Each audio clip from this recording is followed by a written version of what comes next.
All right, we're in the what is this? This is the 2022 Easter tournament, and this is at Century Harbor, and I'm on hole number 5.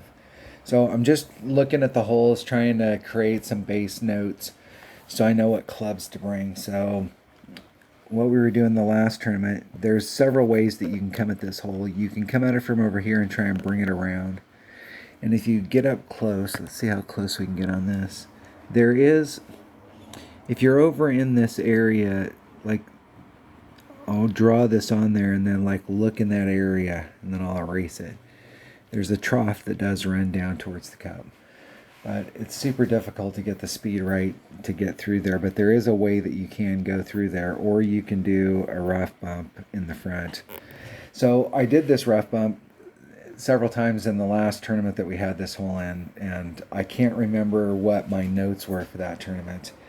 I'm not sure I got to play it a whole lot, but this was one where I was hitting into headwind. So we've got wind that's coming in from this direction, pushing us back towards the sand.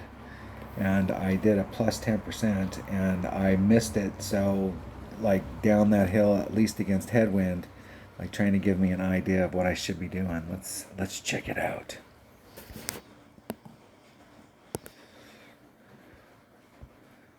All right, so being in this area with this wind, see if I can get the right pin. Wow, you can see the direction of the wind coming this way. So we're getting wind coming in this direction, right? And so that means that on that same plane we're running like this. So the wind's pushing me off into the sand.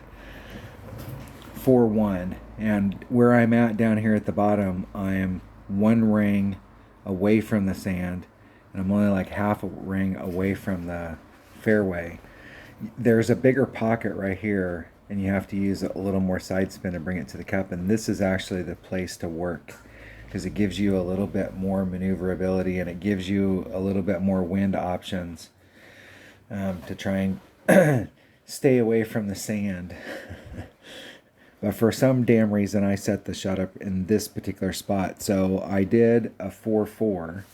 So let's see what my adjustment was. Let's see if I actually did a 4-4. That was about 4-4. Somewhere near 10%. Hitting it perfect. And then let's see if I can get the timing right. You can see where it hit. It hit about right in this area right here. And I was probably, right here was my red line, or where my ball guide was at. That's a half a ring forward and a full ring behind. Like splitting that into thirds. So maybe somewhere in that area. So maybe about right there. And I ended up, and I hit right there. So it pushed me a full ring back. So at 4.1, that's like 0.8 and some change. So about, I did 10%. And so if I did plus 30, it would pull me back out into the fairway. But that'll only work if I have that headwind. So that may not be, if you were in that same spot with tailwind, it may be an overpull. Because, so you have to adjust it out. But if I get this hole again, plus 30 is definitely the number I'm going to try with headwind.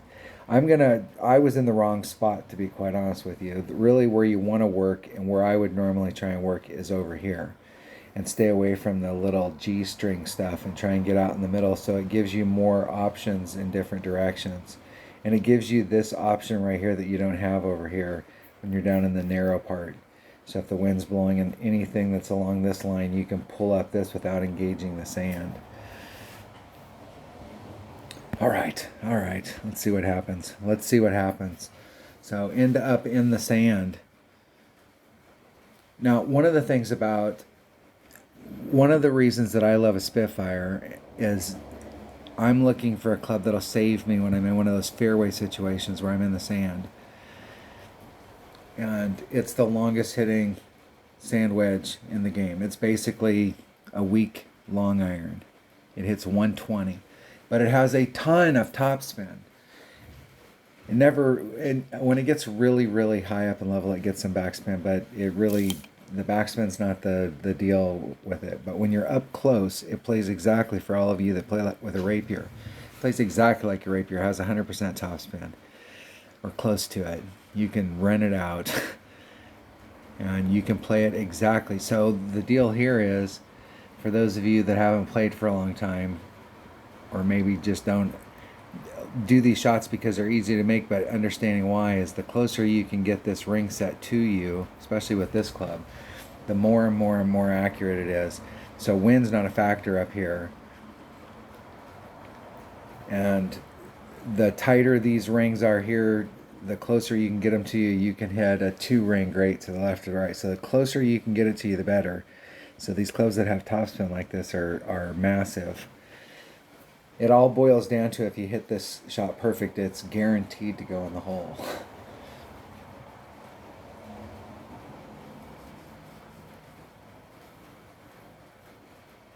That's why in some cases down there, if you're going to end up in the middle and you've got a chance of screwing up and you don't have a super good shot at it, or if you can get up close and you've got a really good chance of getting on, but if you don't get on, you're just in the sand or the rough right there.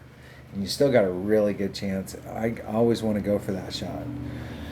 All right, that was hole number 5, the par 3. That was me recovering because I didn't get that adjustment right. That rough bump down there, if you're off where I was at, is super narrow, and I'm not sure that that's where you want to be. I think you want to be more towards that open area.